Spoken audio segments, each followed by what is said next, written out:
Selamat petang, salam sejahtera. Terima kasih karena bersama dengan saya di Nazlin Unity Channel. Petang ini kita dikejutkan dengan satu berita daripada Perikatan Nasional yang paling hangat sekali, yang melibatkan tentang peruntukan parlimen dan ada kaitan dengan dua ahli parlimen yang telah pun memberikan sokongan kepada Anwar Ibrahim. Akhirnya Perikatan Nasional tampil memberikan keputusan yang paling mengejutkan kita. Tapi terpulanglah pada Anda untuk menulis apa komen Anda dalam ruangan komen.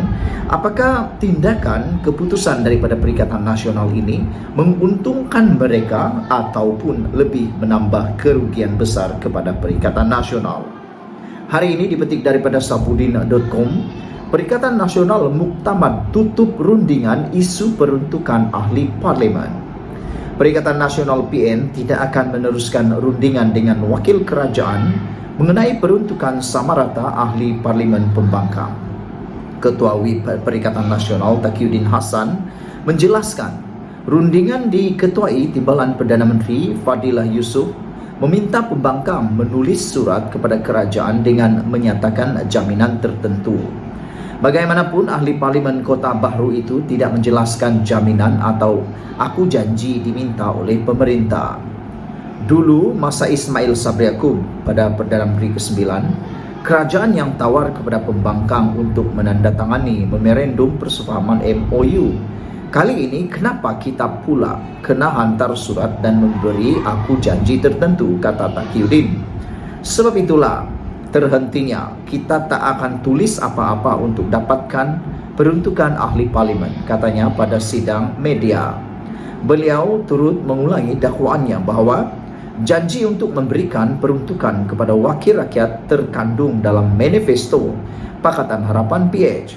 Pada September lalu, Fadilah mendedahkan ahli parlimen pembangkang tidak menghantar surat memohon peruntukan di sebalik pelawaan kerajaan. Sebelum ini, ahli parlimen Pasir Emas Ahmad Fadli Sari mempersoalkan keperluan berunding dengan pemerintah untuk peruntukan samarata. Beliau juga mahu pemerintah menyatakan apakah matlamat rundingan itu dan syaratnya di Dewan Rakyat. Bagaimanapun, pemerhati politik menjangkakan fenomena ahli parlimen pembangkang menyokong Perdana Menteri Anwar Ibrahim akan terus berlaku kecuali suatu persefahaman dimeterai antara pemerintah dan Perikatan Nasional. Pengarah Eksekutif Ilham Center Hishamuddin Bakar percaya pemeteraian suatu perjanjian kepercayaan dan perbekalan CSA seperti ketika pentadbiran Ismail akan meredakan tekanan dalam kalangan ahli parlimen Perikatan Nasional. Pada 30 Oktober yang lalu, ahli parlimen Labuan Suhaili Abdul Rahman mengikut jejak ahli parlimen Kuala Kangsar Iskandar Zulkarnain Abdul Kalim menyatakan sokongan kepada Anwar Ibrahim pada 12 Oktober lalu selepas mengambil kira rintihan pengundi mereka mengenai beban kos sara hidup dan masalah setempat. Dipetik dari Free Malaysia Today daripada dipetik daripada sabudin.com. Sebelum kita berpisah, mari kita sama-sama merungkai apakah tindakan Perikatan Nasional memuktamadkan untuk menutup terus rundingan isu peruntukan ahli parlimen ini akan memberi keuntungan kepada mereka dalam menjangka masa panjang. Kerana harus diingat, tempo mereka berkhidmat baru 1 tahun, belum 1 tahun pun. Jadi kita tahu ada 4 tahun lagi mereka perlu berkhidmat di kawasan mereka. Adakah mereka akan sanggup bertahan selama 4 tahun lagi tanpa ada apa-apa peruntukan daripada kerajaan?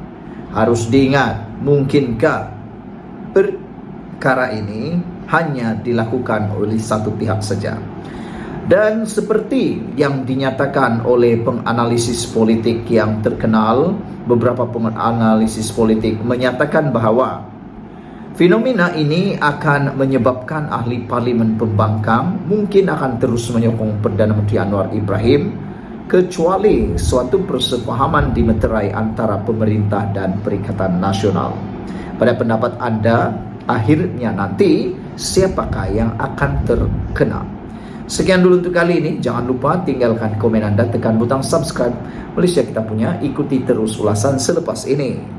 Selamat petang, salam sejahtera. Terima kasih karena bersama dengan saya di Nazlin Unity Channel. Ini kejutan paling besar, menyedihkan, berlaku di penjara Kajang, melibatkan bekas Perdana Menteri Malaysia iaitu Najib Razak. Dikabarkan hari ini Najib disahkan mengidap positif COVID-19.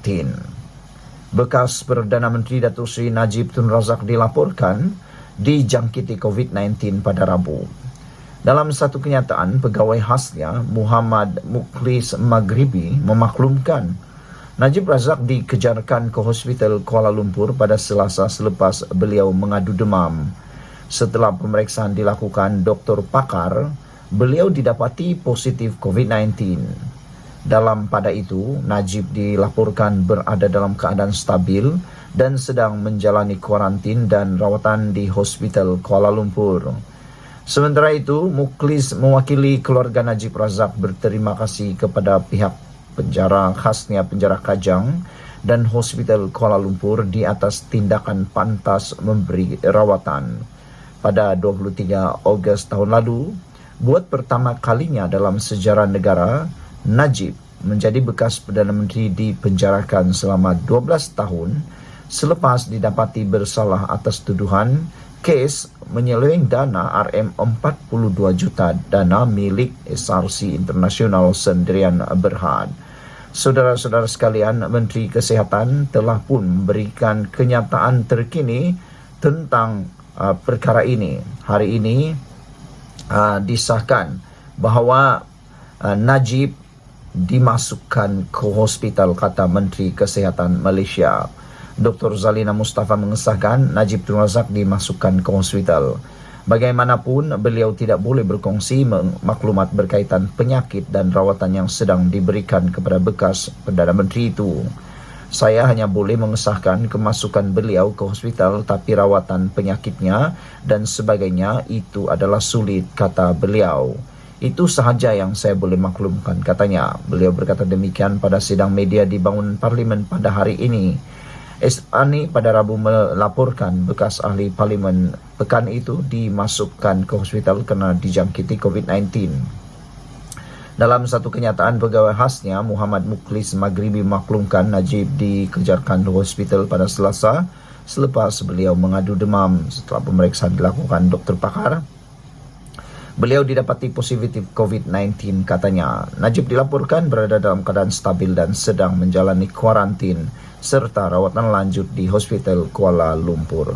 Sekian dulu untuk kali ini. Jangan lupa tinggalkan komen Anda, tekan butang subscribe. Kita jumpa lagi. Bye-bye.